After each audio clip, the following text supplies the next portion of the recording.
Gubernur Bali periode 2018-2023 Wayan Koster menegaskan proyek Pusat Kebudayaan Bali PKB di X Galian C Kabupaten Klungkung akan terus dilanjutkan tanpa menggunakan dana anggaran pendapatan dan belanja daerah APBD Bali. Dalam pernyataannya, Koster menjelaskan pembangunan proyek besar ini memerlukan strategi khusus dan kerjasama dengan pihak ketiga mengingat keterbatasan dana APBD. Koster mengatakan, upaya menjalankan proyek ini tidak mudah, memerlukan strategi yang tepat. Pihaknya juga berupaya membangun proyek ini tidak menggunakan APBD, namun karena keterbatasan dana, salah satu caranya adalah kerjasama dengan pihak ketiga. Manfaatnya nanti akan sangat dirasakan oleh masyarakat di Kabupaten Klungkung. Koster juga menepis rumor yang beredar di media sosial mengenai proyek yang disebut mangkrak itu. Ia menegaskan bahwa proses pembebasan lahan telah selesai dan infrastruktur utama, seperti jembatan, sudah berdiri megah di kawasan tersebut.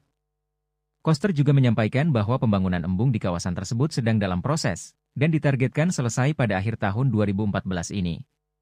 Embung ini akan mendukung kebutuhan air di kawasan pusat kebudayaan, dan untuk memberikan manfaat bagi masyarakat sekitar.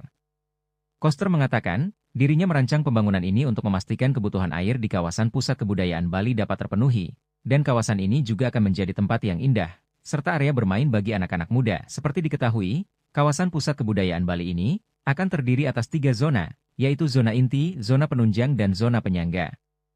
Zona inti akan berisi 15 fasilitas pentas seni tradisi dan seni modern, 12 museum tematik, Auditorium Bung Karno, Desa Difabel, Bali International Convention Center, Bali Exhibition Center, Pusat Promosi Ekspor, fasilitas pariwisata, pelabuhan marina, dan taman rekreasi ekologis. Termasuk panggung terbuka utama dengan kapasitas 15.000 orang. Ada pula panggung terbuka media dengan kapasitas 4.000 orang, dan panggung terbuka lain untuk kapasitas 3.000 sampai 3.500 orang. Serta 12 museum tematik juga akan dibangun di zona inti. Di zona penunjang ada areal untuk hotel, apartemen, dan fasilitas usaha pariwisata. Sedangkan zona penyangga memiliki hutan dan taman ekologis tematik seluas kurang lebih 70-90 hektar. Bali Pos melaporkan.